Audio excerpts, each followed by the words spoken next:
to my kitchen. Today we're making my cheesy sourdough corn casserole from scratch. It's wholesome, it's simple, and so delicious. Let's go make it.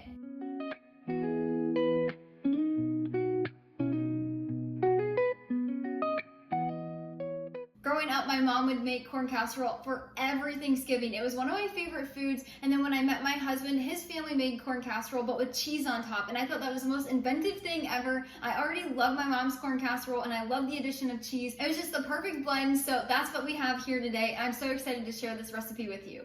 You can find my full written recipe linked down in the description below. Just click that link. It'll take you over to the blog where you can print and save anytime. Over there, I also have storage tips. I have tons of serving ideas, so definitely check that out. Before we get started, you want to preheat your oven to 350 degrees Fahrenheit and grease and flour a 9x9 or an 8x8 metal baking pan. So this is like a brownie pan. And then we're just gonna set that aside. And then grab a mixing bowl and a whisk. And then we will begin by adding all of our wet ingredients. So we'll start with 3/4 of a cup of whole milk or any milk of your choice. 1/4 of a cup of sour cream. This makes the corn casserole so good. Next, we'll add in 2 tablespoons of melted salted stick butter, as well as 1 tablespoon of sourdough discard. This just adds in a little bit of sourdough fermented benefits. So later in this recipe, I'm gonna show you how to do a cold ferment if you wanna ferment all the other ingredients in the bowl. You don't have to do this. You can make this a quick recipe like I'm doing today, but adding that in is gonna add a little bit of fermentation benefits even when you don't ferment the entire bowl. Next, we'll add in raw honey. Instead of using sugar, I'm using honey to sweeten it, and it makes this corn casserole so good. Next, we'll add in 1 egg, and finally 1 teaspoon of sea salt. Once all of your wet ingredients are in the bowl, we'll grab our whisk and we will whisk to combine. You just want to make sure all of those ingredients are completely combined, especially the egg and all that butter. You will see a little bit of butter flakes kind of come into the top. That's just because the milk was cold and your butter was warm. No worries, just go ahead and whisk it in. It's okay if they're still there. The honey does tend to stick to the bottom of the bowl, so make sure you're scraping the bottom so that's completely incorporated.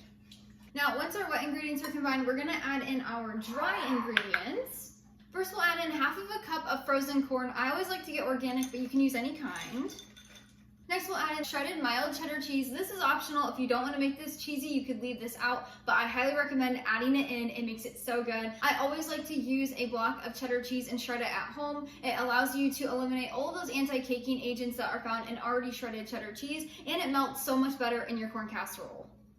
So we're just gonna add that cheese in. Next, we'll add in 1/4 of a cup of medium or finely ground cornmeal. Again, I like to use organic, but you can use any. Next, we'll add in 2/3 of a cup of all-purpose flour.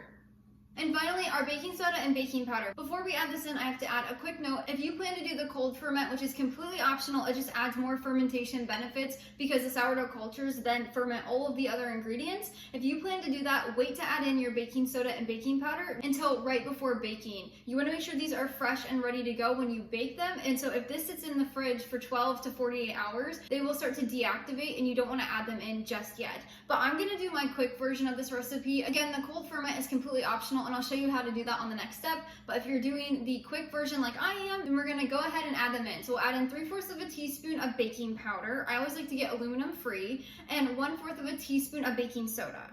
Once all of your dry ingredients are in here, we're just gonna take our whisk and we are gonna combine everything. You wanna just do this just until combined. Do not overmix this batter. It will make it tough and dense. So just a few quick stirs. You're gonna have a few little chunks in there, that's okay. And then we're gonna grab our prepared baking pan like we did earlier.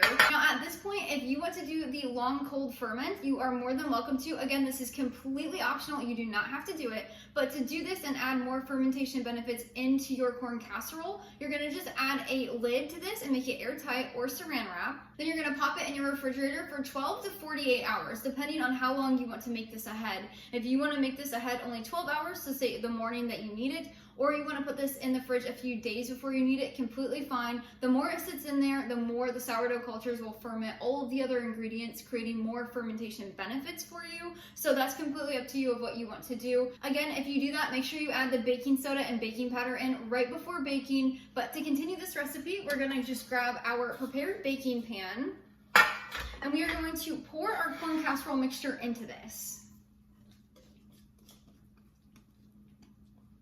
It already smells so good. Once the mixture is in your pan, you're going to use your whisk or a spoon, and we're going to evenly spread our batter out so it's not gonna bake uneven. Once you've got it spread to be even, we're going to place this in the oven at 350 degrees until it's baked completely through. Whenever it's completely baked, you can put a toothpick in the center and pull it out. If it comes out clean, it's ready to go. If it comes out with stuff on the toothpick and it's wet, you wanna make sure you give it another few minutes to continue baking. I'll meet you right back here when it's done baking. Let's give it a quick try. That is so good. So much better than any pre-made version or box kind. And that's how you make my sourdough cheesy corn casserole recipe. It's so wholesome, it's simple. I hope my from scratch recipe replaces any of the recipes that use pre-made ingredients or even the prepackaged versions at the grocery store. That way you can have a more wholesome option in your home on your table. I love serving this at Thanksgiving or any holidays. You could even serve it on a weeknight if you really wanted something special. Until next time, go love your family and serve God one recipe at a time.